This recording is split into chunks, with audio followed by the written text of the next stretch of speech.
Hello everyone সকলোকে স্বাগতম জনাইছো লাভলি ষ্টাডিজ ইউটিউব চেনেলৰ নতুন এটা ভিডিও লৈ আজিৰ এই ভিডিওটোত আমি এডিআৰই 3.0 এক্সামৰ সহায় কোৱাকৈ কেইটামান অতি গুৰুত্বপূৰ্ণ কোৱেশ্চন আনসাৰ লৈ আহিছো গতিকে ভিডিওটো স্কিপ নকৰি সম্পূৰ্ণলৈকে চাব আৰু আপোনালোকে কেইটা কোৱেশ্চন শুদ্ধ কৰিব পাৰিলে সেইটো কমেন্ট বক্সত জনাই দিব মানৰ তৃতীয় আক্ৰমণ কিমান চনত হৈছিল মানৰ তৃতীয় আক্ৰমণ কিমান চনত হৈছিল খুদিছে তলত অপশন 4টা দিয়া আছে অপশন 4টাৰ মাজৰ শুদ্ধ উত্তৰ কোনটো হ'ব তোমালোকে কমেন্ট বক্সত জনাই দিব ফাৰ্স্ট কোৱেশ্চনটো তোমালোকৰ বাবেহে থাকিল নেক্সট কোৱেশ্চন অৰ্থাৎ 2 নম্বৰ কোৱেশ্চনটো খুদিছে ভাৰতবৰ্ষত প্ৰথম বেংক কিমান চনত স্থাপন কৰা হৈছিল ভাৰতবৰ্ষত প্ৰথম বেংক কিমান চনত স্থাপন কৰা হৈছিল খুদিছে তলত অপশন 4টা দিয়া আছে অপশন 4টাৰ মাজৰ শুদ্ধ উত্তৰটো হ'ব অপশন সি 1770 চনত ভাৰতবৰ্ষত প্ৰথম বেংক 1770 চনত স্থাপন কৰা হৈছিল নেক্সট কোৱেশ্চন অৰ্থাৎ 3 নম্বৰ কোৱেশ্চনটো খুদিছে 2018 চনৰ বিশ্ব বেংকৰ এক তথ্য অনুসৰি ভাৰতৰ কিমান শতাংশ ভূমি কৃষি কাৰ্যত ব্যৱহাৰ কৰা হয় 2018 চনৰ বিশ্ব বেংকৰ এখন তথ্য অনুসৰি ভাৰতৰ কিমান শতাংশ ভূমি কৃষি কাৰ্যত ব্যৱহাৰ কৰা হয় খুদিছে তলত অপশন 4টা দিয়া আছে অপশন 4টাৰ মাজৰ শুদ্ধ উত্তৰটো হ'ব অপশন ডি 60.43% 2018 চনৰ বিশ্ব বেংকৰ এক তথ্য অনুসৰি ভাৰতৰ 60.43% ভূমি কৃষি কাৰ্যত ব্যৱহাৰ কৰা হয় নেক্সট কোৱেশ্চন অৰ্থাৎ 4 নম্বৰ কোৱেশ্চনটো খুদিছে ৰঘুনাথ চৌধুৰী কিমান চনত অসম সাহিত্য সভাৰ সভাপতি হৈছিল ৰঘুনাথ চৌধুৰী কিমান চনত অসম সাহিত্য সভাৰ সভাপতি হৈছিল খুদিছে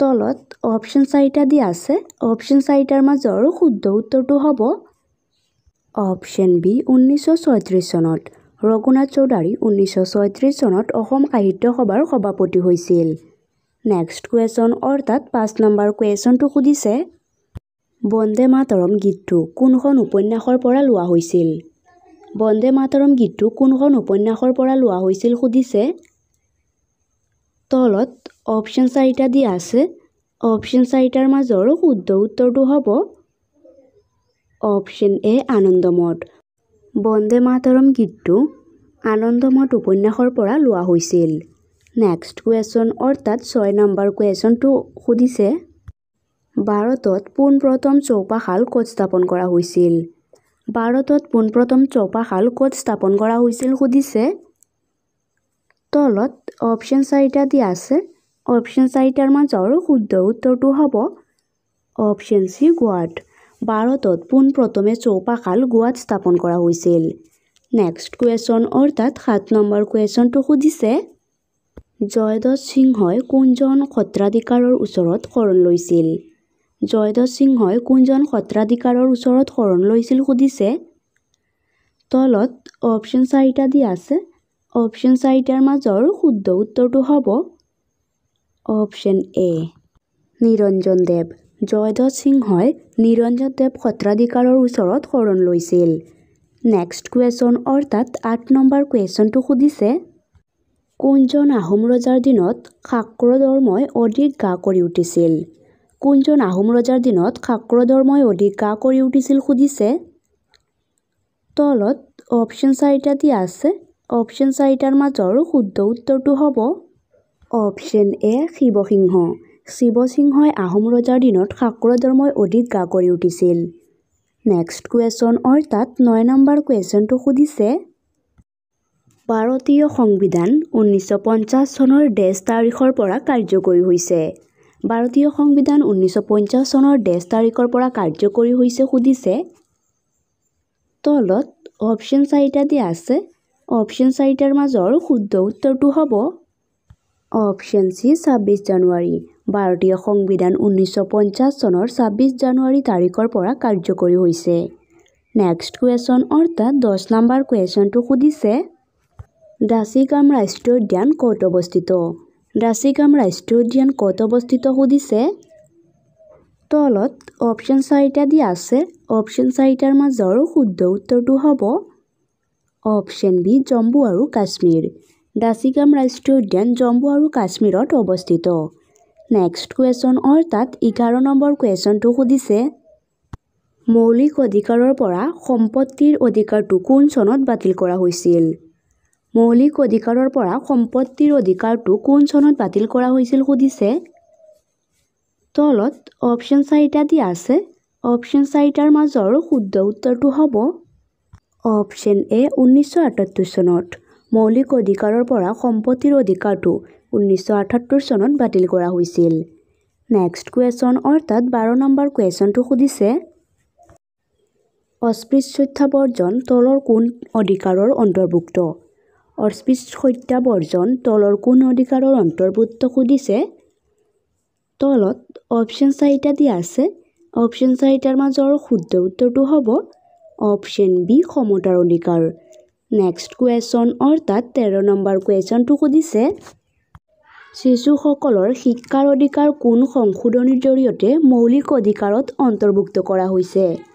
শিশুসকলৰ শিক্ষাৰ অধিকাৰ কোন সংশোধনীৰ জৰিয়তে মৌলিক অধিকাৰত অন্তৰ্ভুক্ত কৰা হৈছে সুধিছে। তলত অপশ্যন 4টা দিয়া আছে। অপশ্যন 4টাৰ মাজৰ শুদ্ধ উত্তৰটো হ'ব অপশ্যন ডি 86 নম্বৰ সংশোধনী। শিশুসকলৰ শিক্ষাৰ অধিকাৰ 86 নম্বৰ সংশোধনীৰ জৰিয়তে মৌলিক অধিকাৰত অন্তৰ্ভুক্ত কৰা হৈছে।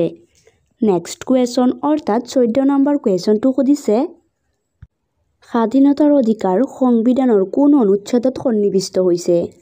স্বাধীনতাৰ অধিকাৰ সংবিধানৰ কোন অনুচ্ছেদত সন্নিৱিষ্ট হৈছে সুধিছে। তলত অপশ্যন 4টা দিয়া আছে। অপশ্যন 4টাৰ মাজৰ শুদ্ধ উত্তৰটো হ'ব অপশ্যন এ 19ৰ পৰা 22 নম্বৰ। স্বাধীনতাৰ অধিকাৰৰ সংবিধানৰ 19ৰ পৰা 22 নম্বৰ অনুচ্ছেদত সন্নিৱিষ্ট হৈছে। নেক্সট কুৱেশ্যন অৰ্থাৎ 15 নম্বৰ কুৱেশ্যনটো সুধিছে পদ্মনাথ গোহাঁই বৰুৱাই সম্পাদনা কৰা প্ৰথম আলোচনীখনৰ নাম কি? পদ্মনাথ গোহাঁই বৰুৱাই সম্পাদনা কৰা প্ৰথম আলোচনীখনৰ নাম কি সুধিছে। তলত অপশ্যন 4টা দিয়া আছে। অপশ্যন 4টাৰ মাজৰ শুদ্ধ উত্তৰটো হ'ব অপশ্যন চি বিজুলী। পদ্মনাথ গোহাঁই বৰুৱাই সম্পাদনা কৰা প্ৰথম আলোচনীখনৰ নাম হৈছে বিজুলী। নেক্সট কুৱেশ্যন অৰ্থাৎ 16 নম্বৰ কুৱেশ্যনটো সুধিছে অসমৰ কোনখন জিলাত পুৰুষ মহিলাৰ অনুপাতত হাৰ সৰ্বাধিক? অসমৰ কোনখন জিলাত পুৰুষ মহিলাৰ অনুপাতত হাৰ সৰ্বাধিক সুধিছে। তলত অপশ্যন 4টা দিয়া আছে। অপশ্যন 4টাৰ মাজৰ শুদ্ধ উত্তৰটো হ'ব অপশ্যন বি গোৱালপাৰা। অসমৰ গোৱালপাৰা জিলাত পুৰুষ মহিলাৰ অনুপাতত হাৰ সৰ্বাধিক। নেক্সট কুৱেশ্যন অৰ্থাৎ 17 নম্বৰ কুৱেশ্যনটো সুধিছে ব্ৰিটিছ চৰকাৰৰ পৰা ছাৰ উপাধি লাভ কৰা প্ৰথম অসমীয়াজনৰ নাম কি? ব্ৰিটিছ চৰকাৰৰ পৰা ছাৰ উপাধি লাভ কৰা প্ৰথম অসমীয়াজনৰ নাম কি সুধিছে। তলত অপশ্যন 4টা দিয়া আছে। অপশ্যন 4টাৰ মাজৰ শুদ্ধ উত্তৰটো হ'ব option A sir Syed Saadulla. British চৰকাৰৰ পৰা ছাৰ উপাধি লাভ কৰা প্ৰথম অসমীয়াজনৰ নাম হৈছে sir Syed Saadulla. Next question অৰ্থাৎ 18 নম্বৰ কুৱেশ্যনটো সুধিছে ৰাজেশ্বৰ সিংহই কাৰেংঘৰ কিমান চনত পুনৰ নিৰ্মাণ কৰিছিল? ৰাজেশ্বৰ সিংহই কাৰেংঘৰ কিমান চনত পুনৰ নিৰ্মাণ কৰিছিল সুধিছে। তলত অপশ্যন 4টা দিয়া আছে। অপশ্যন 4টাৰ মাজৰ শুদ্ধ উত্তৰটো হ'ব অপশ্যন ডি 1752 চনত। ৰাজেশ্বৰ সিংহই কাৰেংঘৰ 1752 চনত পুনৰ নিৰ্মাণ কৰিছিল। নেক্সট কুৱেশ্যন অৰ্থাৎ 19 নম্বৰ কুৱেশ্যনটো সুধিছে ভাৰতৰ সংবিধান স্বীকৃতি ভাষা কেইটা? ভাৰতৰ সংবিধান স্বীকৃতি ভাষা কেইটা সুধিছে। তলত অপশ্যন 4টা দিয়া আছে। অপশ্যন 4টাৰ মাজৰ শুদ্ধ উত্তৰটো হ'ব অপশ্যন বি 22টা। ভাৰতৰ সংবিধানত স্বীকৃতি ভাষা 22টা। নেক্সট কুৱেশ্যন অৰ্থাৎ 20 নম্বৰ কুৱেশ্যনটো সুধিছে তলৰ কোনজন শেহতীয়াকৈ অসমৰ নতুন ৰাজ্যপাল ৰূপে নিযুক্তি প্ৰদান কৰে? তলৰ কোনজন শেহতীয়াকৈ অসমৰ নতুন ৰাজ্যপাল ৰূপে নিযুক্তি প্ৰদান কৰে সুধিছে। তলত অপশ্যন 4টা দিয়া আছে। অপশ্যন 4টাৰ মাজৰ শুদ্ধ উত্তৰটো হ'ব অপশ্যন এ লক্ষণ প্ৰসাদ আচাৰ্য। লক্ষণ প্ৰসাদ আচাৰ্য শেহতীয়াকৈ অসমৰ নতুন ৰাজ্যপাল ৰূপে নিযুক্তি প্ৰদান কৰে।